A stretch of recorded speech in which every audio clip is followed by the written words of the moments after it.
जय हिंद प्यारे बच्चों। आज का वीडियो बहुत ही जबरदस्त है क्योंकि आज हम बात करेंगे कि निगेटिव मार्किंग को हम कैसे पार पा सकते हैं।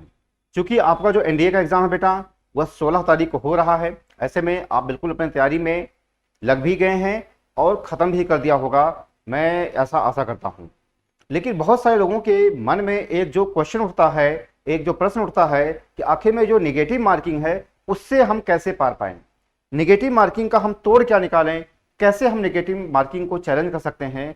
ये अपने आप में बहुत बड़ा प्रश्न है। तो आज हम इसी के बारे में बात करेंगे कि कैसे हम इसको हैंडल कर सकते हैं। आज का वीडियो बहुत ही जबरदस्त है, अंत तक वीडियो को देखिएगा, अंत तक चैनल बने रहिएगा। यकीन मानिए अगर आपने अंत तक वीडियो को देख लिया तो कम से कम निगेटिव मार्किंग का जो ये समस्या है वो आपकी खत्म हो जाएगी।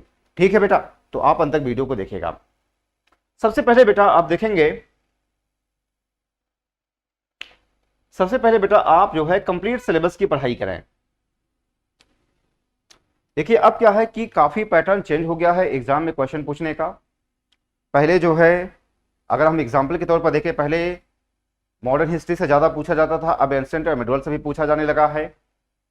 पहले जो है केवल फिजिक्स से पूछा जाता, अब केमिस्ट्री बायो का भी रेशियो बढ़ गया है। तो हम कह सकते हैं कि मतलब हर जो पैटर्न है वो बदल गया है। तो अब अगर आपको सफल होना है तो सबसे पहले आपको कंप्लीट सिलेबस को पढ़ करके जाना है। ठीक है, यहां तक कंप्लीट सिलेबस को पढ़ करके जाना है आपको। ठीक है, इसके बाद बहुत अच्छी तरीके से आपको सारी चीजें याद होना जरूरी है। बहुत अच्छी तरीके से आपको चीजों को याद करना जरूरी है।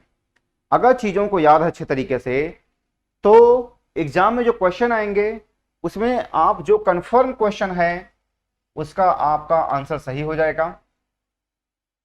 इसके बाद आप 50-50 जो कि आपको आधा आधा याद है, इसको आपको ध्यान में रखना है। कहने का मतलब ये क्या है, देखो एग्जाम में 3 तरह के क्वेश्चन होते हैं। एक इजी क्वेश्चन होता है, एक 50-50 वाले होते हैं और एक क्या होता है डिफिकल्ट क्वेश्चन होते हैं। ये 3 चीजें होती हैं। तो अगर जो नेगेटिव मार्किंग है, नेगेटिव मार्किंग कभी भी कठिन क्वेश्चन के जो है बेस नहीं होता है। जब भी अगर आपको नेगेटिव मार्किंग को पार पाना है तो बेटा जो इजी क्वेश्चन है, कंफर्म क्वेश्चन है, आप इसको कभी गलत नहीं करेंगे। जो आपको 50-50 चीजें याद है, जैसे कभी कुछ चीजें होती हैं आपको आधी अधूरी याद है या फिर आपके दिमाग में है लेकिन आपको क्लिक नहीं कर रहा है, तो इस तरीके की जो भी चीजें हैं बेटा ये आपको याद रखना जरूरी है। यानी इजी क्वेश्चन कभी आपका गलत ना हो। कोशिश करें कि 50-50 वाले जो सवाल हैं वो भी आपको अगर सही हो जाता है तो बहुत बढ़िया है। डिफिकल्ट क्वेश्चन बेटा इस पे मेरिट नहीं बनती है। जब भी मेरिट बनती है तो कंफर्म वाले पे बनती है और ये 50-50 वाले बनती है। ठीक है बेटा, यहां तक। इसके बाद बेटा आपका इजी क्वेश्चन कभी गलत ना हो, ध्यान दीजिएगा। मैंने आपको बता दिया है कि इजी क्वेश्चन कभी गलत ना हो। अगर आप इजी क्वेश्चन गलत करेंगे तो समझ लीजिए कि आपका सिलेक्शन कभी नहीं होगा। ह्यूमन एरर सिली मिस्टेक को आप कंट्रोल करिए, ह्यूमन एरर सिली मिस्टेक को आप कंट्रोल करिए। ओमार शीट को लेकर के क्या है, जैसे कि सबसे पहली बात है कि जैसे मान लो ओमार शीट में आपको ब्लैक या जो है ब्लू पेंसिल को कलर टिक करना होता है। अब ये है कि कभी कभी होता है कि हमें ए टिक करना है, बी टिक कर देते हैं। तो ये जो सिली मिस्टेक है आप इसको कंट्रोल करिए। ठीक है, इजी क्वेश्चन आपने गलत कर दिया, ये बहुत बड़ा फॉल्ट होता है क्योंकि एग्जाम में इतना बड़ा प्रेशर होता है कि हमें आते हुए क्वेश्चन भी गलत हो जाते हैं।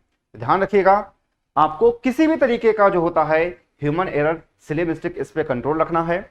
इसके बाद अगर मान लीजिए कि इतना सब करने के बावजूद अगर आपके कम बन रहे हैं, इतना सब करने के बावजूद अगर आपके कम बन रहे हैं क्वेश्चन, यानी कम आप जो है सॉल्व कर पा रहे हैं, तो ऐसे सिचुएशन में क्या है कि जो भी वहां पे आपको दिखाई दे क्वेश्चन जो लगे कि ये सही हो सकता है तो फिर आप उसको कलर करना स्टार्ट कर दीजिए।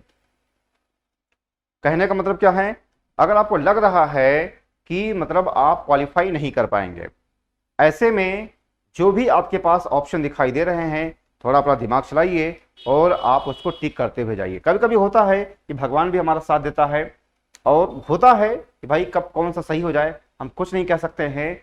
तो अगर आपके क्वेश्चन कम हो रहे हैं तो बेटा आप उसको तुक्का मारना शुरू कर दीजिए। थोड़ा सोच विचार के मारिए। तुक्का जो है मैंने इस पर वीडियो ही बनाया है कि तुक्का कैसे मारा जाता है, आपने नहीं देखा है तो आप चैनल के प्लेलिस्ट में जाएंगे, आपको देखने को मिल जाएगा तुक्का कैसे मारा जाता है। ठीक है, फिर से आप समझ लीजिए एक बार, करना क्या है आपको, सबसे पहले करना है क्या है बेटा, आपको कंप्लीट सिलेबस की पढ़ाई करनी है। इसके बाद आपको इजी क्वेश्चन, कंफर्म क्वेश्चन कभी गलत नहीं करने हैं। जो आपको थोड़ा बहुत आते हैं क्वेश्चन वो भी आपको गलत बेटा नहीं करना है, कोशिश करिए कि वो सारी चीज सही हो जाए। ह्यूमन एरर, सिली मिस्टेक को आपको कंट्रोल करना है। और अगर कम बन रहे हैं आपके जो है क्वेश्चन, ठीक है बेटा, तो फिर आप उसको तुक्का मारना शुरू कर दीजिए। और तुक्का मारने के लिए मैंने एक वीडियो बनाया है कि परीक्षा में तुक्का कैसे मारा जाता है, आप उसको जाइए चैनल के प्लेलिस्ट में आपको देखने को मिल जाएगा। ठीक है, ये सब चीजें आपको जानना बहुत जरूरी है। अगर आप सिर्फ पढ़ करके जा रहे हैं, अगर आपने एक रणनीति नहीं बनाई है बेटा, तो आप एग्जाम नहीं क्वालिफाई करेंगे। क्योंकि पढ़ करके तो हर कोई जाता है, लेकिन कुछ ही लोग क्यों एग्जाम क्वालिफाई करते हैं। ये सब जो चीजें इंफॉर्मेटिव चीजें हैं, ये आपको ध्यान रखना जरूरी है। तो यहाँ पे जो भी चीज आपको बताई गई है, मेरा अपना खुद का पर्सनल एक्सपीरियंस है, और अगर आप इस पर आंख मूंद करके अगर आप इसको अप्लाई करते हैं, यकीन मानिए आपको सफल होने से कोई रोक नहीं पाएगा। ठीक है बेटा, तो जो भी आपके जानने वाले पहचानने वाले हों, सभी के पास हमारा वीडियो, हमारा चैनल उनके पास फॉरवर्ड करिए, ताकि उनको इस बात की समझ हो सके कि आखिर में नेगेटिव मार्किंग से कैसे पार पा सकता है। नेगेटिव मार्किंग जो है अगर आपको फेस करना है, तो आपको एक रणनीति जरूर बनानी पड़ेगी, तभी आप नेगेटिव मार्किंग को चैलेंज कर सकते हैं। ठीक है बेटा, अगर आपको वीडियो में मजा आ रहा है तो आप वीडियो को लाइक करिए, चैनल सब्सक्राइब करिए, नोटिफिकेशन बिल को आप जरूर दबाइए, क्योंकि जब तक आप नोटिफिकेशन बिल को नहीं दबाएंगे तब तक आपको ऐसे जबरदस्त कंटेंट नहीं मिल पाएंगे। बाकी मुझसे कुछ बात करनी है, अपनी बातें शेयर करनी है बेटा, तो बेटा मेरे इस नंबर पर आप मुझसे बात कर सकते हैं। मेरा फोन नंबर ये दिया गया है, मेरा फोन नंबर ये दिया गया है। आप इसमें बेझिझक आप हमें कॉल कर सकते हैं। अगर मैं क्लास में रहूंगा तो बाद में आपको जवाब दिया जाएगा, अगर क्लास में नहीं हूं तो तुरंत जो है आपको इसका बैक कॉल किया जाएगा। ठीक है बेटा, तो मेरे इस नंबर पर फटाफट आप इसे कॉल कर सकते हैं। ठीक, बाकी आप इसको ध्यान में रखिए, और हमारी शुभकामनाएं हैं कि आप एग्जाम क्वालिफाई करें। तो wish you all the best आपके एग्जाम के लिए। ठीक है बेटा, आज बस यहीं तक। जय हिंद, जय भारत, वंदे मातरम।